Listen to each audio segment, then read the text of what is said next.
plateformes numériques, pas que les VTC. Je suis PDG d'une coopérative. Je suis président d'une association Dignité Humaine qui défend les droits des locataires. Qu'on soit clair, tu peux me poser toutes les questions. Ouais. Même ce qui tourne sur moi, Ouais, tout ce ouais, que ouais. tu... Non, mais c'est Franchement, je suis quelqu'un, Ok, voilà, il n'y a très aucun problème. Même les mythes contre moi, Voilà, mais moi c'est je bien. répondrai à Mais tout. moi, je veux que ce soit toi qui Mais réponds, voilà, il justement. n'y a aucun problème.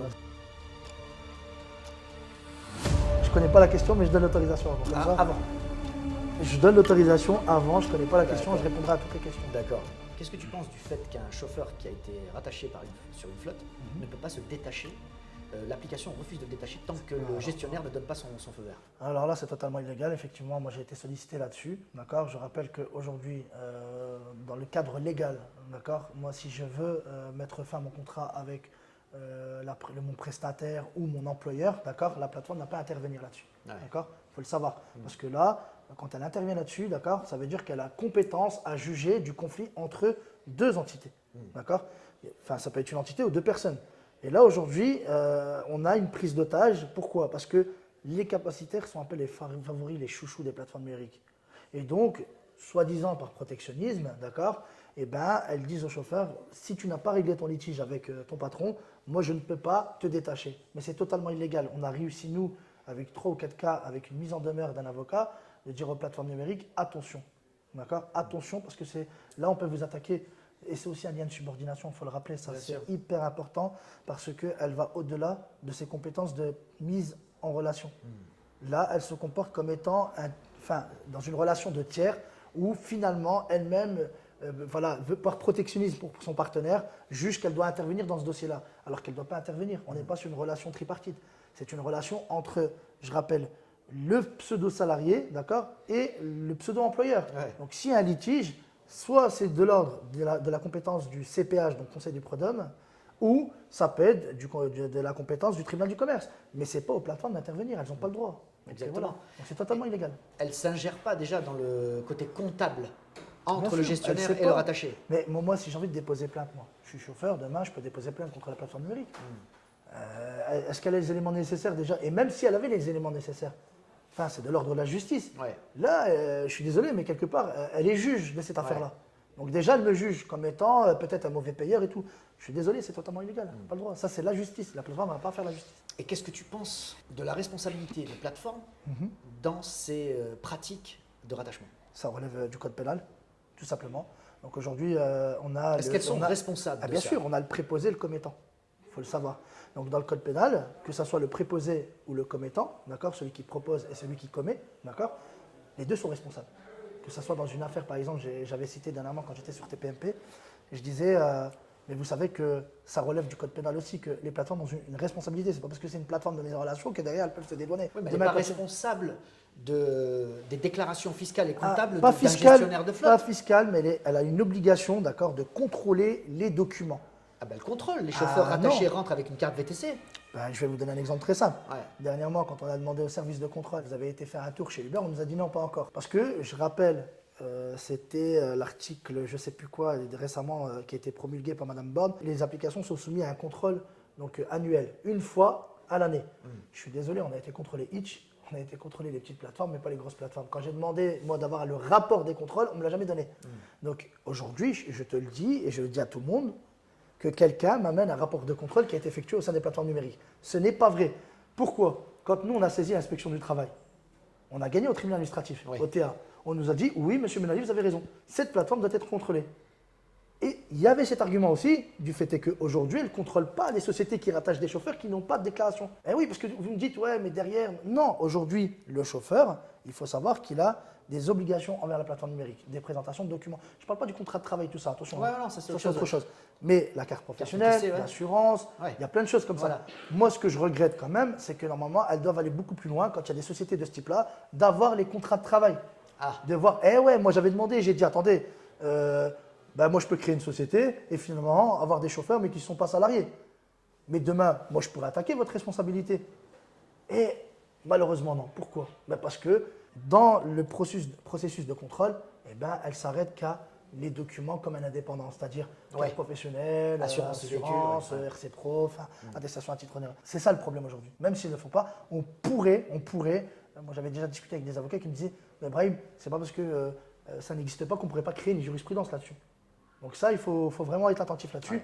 On verra, en tout cas, moi je ne peux pas donner le détail de toutes les procédures qu'on entame, mais effectivement, nous, ce qu'on dit, grosso modo, c'est que la plateforme doit aller beaucoup plus loin et que le gouvernement doit imposer aux plateformes numériques de contrôler justement s'il y a des contrats en bonne et due forme. Parce que sinon, dans ce cas-là, n'importe De qui. salariat ou de sous-traitance. Peu importe salarié ou sous-traitance, les plateformes numériques sont capables de contrôler. Et si elles ne contrôlent pas, à ce moment-là, on pourrait justement engager leurs responsabilités. Mais je rappelle que rien ne nous empêche, encore une fois, d'accord. Elles ont une responsabilité au niveau du code pénal, on pourrait engager leur responsabilité. On peut engager aussi la responsabilité du gouvernement. Quels seraient les arguments? Parce qu'on va dire, mais vous attaquez sur quel argument? Eh bien, tout simplement, ça met en insécurité les chauffeurs qui, aujourd'hui, de par ce système-là, voient, des chauffeurs dont on ternit l'image de la profession, et deux, ça met aussi une insécurité notre gouvernement, nos caisses, parce qu'il n'y a plus de rentrée d'argent finalement. Et donc, pas de cotisation, quoi. c'est ça. Ouais. Est-ce que maintenant les concitoyens sont au courant de ça? Que finalement, on perd de l'argent et qu'on aurait pu se servir de cet argent-là pour la réforme des retraites ou pour d'autres réformes. Bien Donc, voilà. sûr. Quand tu vois sur les réseaux sociaux, tu es très actif sur Facebook, quand tu vois toutes ces annonces, que ce soit de chauffeurs qui cherchent à être attachés ou de gestionnaires qui proposent des rattachements, 70 € par semaine, 50 € par semaine, qu'est-ce que tu donnerais comme conseil aux chauffeurs? On voit bien clairement qu'ils ne cherchent pas des contrats de travail, les gars. Même quand on utilise le terme rattachement maintenant, on n'est pas dans une logique de salariat. Bon, déjà, ce qui est intéressant, c'est ce que tu viens de dire. Donc, les annonces qui pullulent justement sur les réseaux sociaux. Sur le Bon Coin, moi, j'avais envoyé une mise en demeure. Ouais. Ah ouais. Bah, ils ont enlevé. Ils ont enlevé certaines annonces. Et ouais, D'accord. déjà, la première des choses, c'est que lorsqu'on identifie, et c'est compliqué, hein, mais il faut mettre en demeure les réseaux sociaux. Que ce soit Facebook, TikTok, peu importe, il faut leur dire qu'aujourd'hui, d'accord, ils véhiculent des annonces frauduleuses. On peut parler aussi des administrateurs de groupes Facebook. Ils sont responsables. Ouais. Demain, si moi, Ouais. il y a un groupe Facebook que j'identifie et je vais attaquer sa responsabilité, moi j'ai un groupe Facebook. Ouais. J'ai un groupe C'est aujourd'hui. quoi le groupe? Donc c'est le Travailleurs des plateformes. ouais, travailleurs des plateformes numériques. Donc voilà. Et donc en fait, moi, aujourd'hui, on a des annonces qui sont bloquées. Les admins, justement, signalent ou d'autres chauffeurs signalent certaines annonces. Aujourd'hui, c'est une responsabilité. C'est-à-dire que quand tu as un groupe, tu dois filtrer les annonces. Et C'est quand c'est comme des moi annonces, sur le forum Uberzone, C'est moi, ça. aucune annonce de rattachement ne on n'a reste. jamais vu, en tout cas pour ma part, je connais très bien Uberzone. Voilà. Ça fait des années que j'ai jamais vu une annonce. Mais voilà, Voilà. parce que tu as compris ta Je veille. responsabilité. Je veille, j'ai une Voilà. responsabilité, je suis Et je suis désolé, aujourd'hui, les groupes chauffeurs ont des responsabilités. Ceux qui laissent ce genre d'annonces comme moi sur Telegram, j'ai un groupe. J'ai un groupe chauffeur, on est 4000. Ouais. J'ai des annonces qui tombent de temps en temps. Alors, je ne peux pas être actif tout de suite, Ouais, bien sûr. mais quand je vois ça, je supprime, je bannis et de merci, suite. au revoir. Voilà, et je exactement. pourrais attaquer la personne, mais bon, il faut l'identifier, c'est un peu compliqué, voilà. Donc tous les administrateurs des groupes Facebook, là, si vous voyez cette vidéo, Mhm. soyez un peu plus vigilants et faites de la vraie modération, quoi. Parce Ceux que- qui ne le font pas, dans tous les cas, moi, je vous le dis, il y a des choses qui sont sous le feu. Honnêtement, Ouais. pour les groupes Facebook qui ne Ouais. respectent pas les règles, croyez-moi, il y a des choses qui arrivent. Voilà. D'accord. Ah ouais, parce Ouais, que c'est là, intéressant il y a de un savoir moment, ça. il y a un moment, il faut qu'on arrête. Bah oui, voilà, de véhiculer ces choses-là, bah, quoi. c'est les premiers qui véhiculent. Et quel est leur intérêt en fait? On pourrait penser que ces personnes-là perçoivent de l'argent pour faire de la publicité. sûr. Ah, Moi, mais je c'est sais clair. que j'ai Maintenant, déjà été contacté pour ma page Facebook où des gens me disaient est-ce que je peux mettre une annonce pour la crypto-monnaie? Moi, Ouais, ouais, bien sûr. je te donne de l'argent. Non, il y a un moment, il faut qu'on arrête. Quelqu'un qui veut gérer sa page Facebook, faire son business. Tant qu'il est propre, il n'y a aucun problème. Ça ne me Ouais. dérange pas. Mais quand c'est pour véhiculer des annonces frauduleuses Ouais. qui ont pour but de détruire une profession, non. Et donc ces chauffeurs, alors qui sont titulaires de la carte de TC et Mhm. qui en plus ont leur véhicule, qu'est-ce que tu leur conseilles? Non, il faut éviter tout de suite. Ouais. Mais attendez, ça prend 10-15 minutes de créer une société en auto-entrepreneur, il faut Voilà. arrêter. Donc, même si après, je sais que voilà, il y a des personnes qui ne veulent pas payer leurs cotisations sociales et tout ça, mais il y a un moment, il faut qu'on arrête. Bien D'accord? sûr. Il y a un moment, il faut qu'on arrête parce que ces cotisations sociales permettent justement d'avoir une protection sociale derrière. Il faut le rappeler, Bien même sûr. si ce n'est pas une très grande protection sociale, n'empêche que c'est bien d'avoir quelques euros lorsqu'on est en difficulté. Bien hein. sûr, c'est toujours il faut, ça, ouais. il faut le dire. Et ça permet de dormir tranquille. Voilà, surtout. C'est important. parce de que travailler demain- tranquille aussi. Et de travailler tranquille. Et que demain, je donne un exemple intéressant. Ouais. Toutes les personnes qui étaient rattachées, qui se sont fait déconnecter par Uber, ils sont venus me voir. Ouais. Monsieur Ben Ali, moi je vais attaquer Uber au conseil de prud'homme. Eh ben non, tu peux pas. Eh oui. Ah, pourquoi, monsieur Ben Ali? Eh ben parce que déjà, premièrement, vous étiez rattaché. C'était un système frauduleux. T'étais pas en règle, Et que ouais. maintenant, merci, au revoir, c'est fini Ouais, pour voilà. vous. Et ces gens-là, ils comprennent à la fin que ils ont plus de solution. Tout à perdre en fait. Un, ils peuvent plus lancer de procédure Ouais. parce qu'eux-mêmes, ils étaient fraudeurs. Ouais, oui. Donc voilà. Et deux, ils se retrouvent, excusez-moi, chômeurs, limite Ouais. pour certains. Donc ce que je conseille, c'est que réfléchissez à deux fois. Je le dis honnêtement, c'est l'arroseur arrosé. Parce que la personne vient et dit ouais, mais attendez, c'est un fraudeur. Mais vous êtes fraudeur, vous allez boiter le système. Et là, vous demandez au conseil des prud'hommes de requalifier votre Ouais. contrat. Alors, c'est toujours possible contre celui qui vous a engagé. Ouais. Là, oui.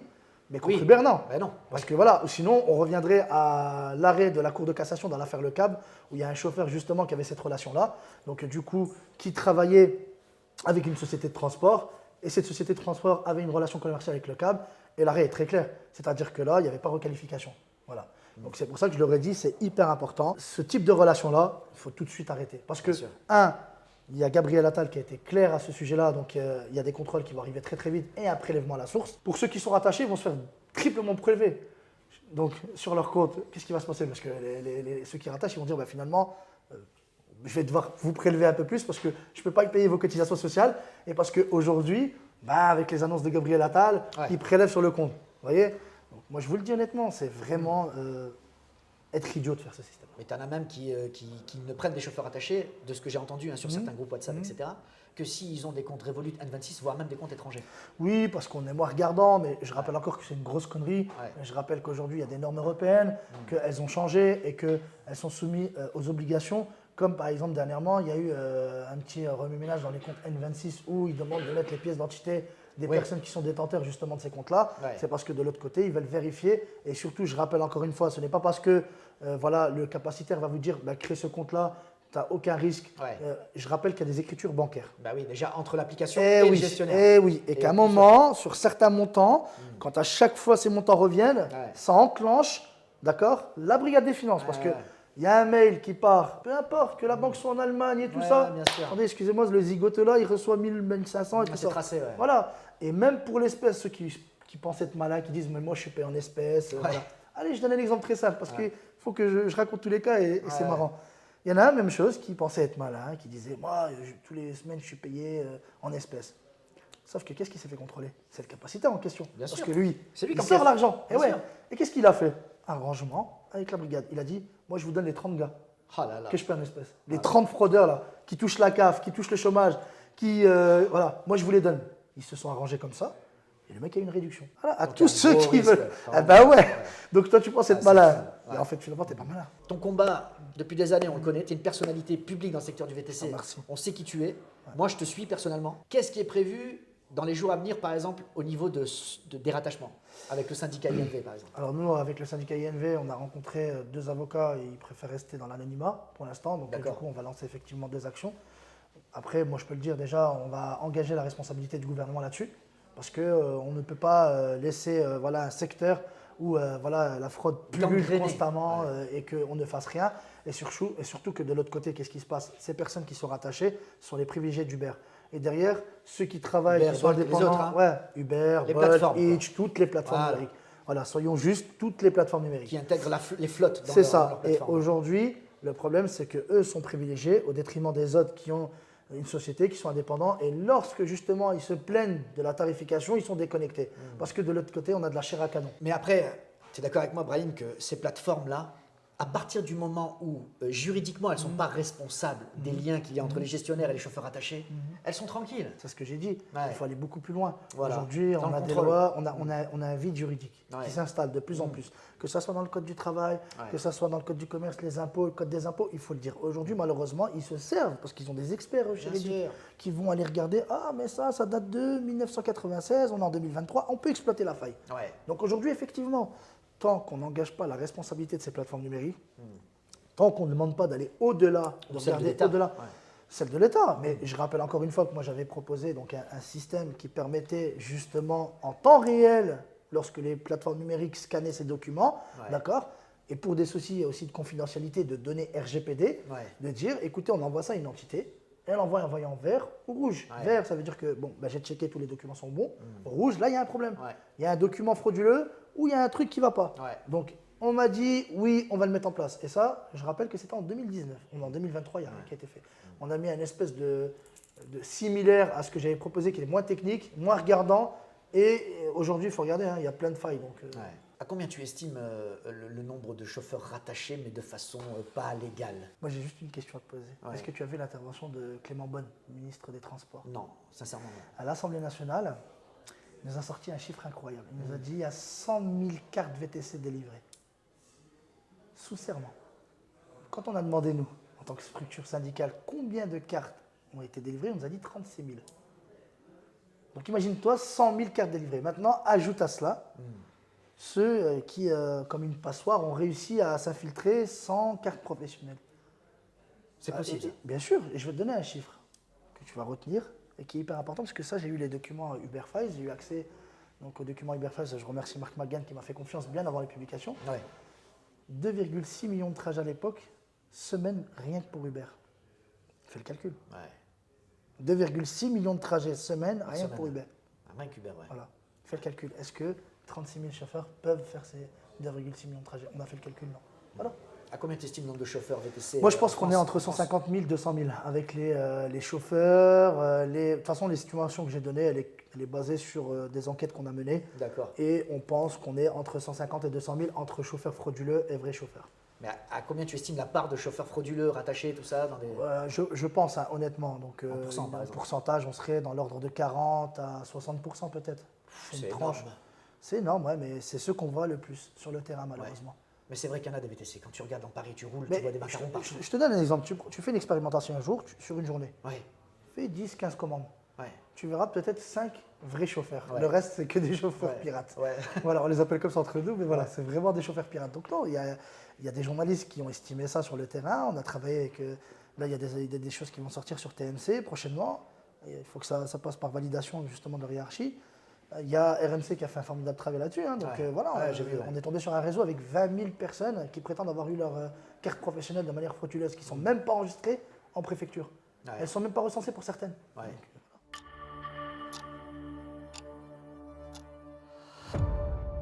À l'époque, je disais aux chauffeurs, vous êtes responsables parce que vous n'êtes pas battus. Pour les JO, tu vas être exclu naturellement. Cet article a été enlevé, où en fait, il parlait d'acteurs du T3P pouvant emprunter les voies réservées. Ou alors dites-nous d'acheter des tuk-tuk, comme ça on pourra travailler. On doit avoir un lobbying puissant. On est nombreux. Il y a du rattachement. Ça ne les concerne pas. Ils ne sont pas soumis aux mêmes obligations. C'est du racisme, il faut dire clairement les choses.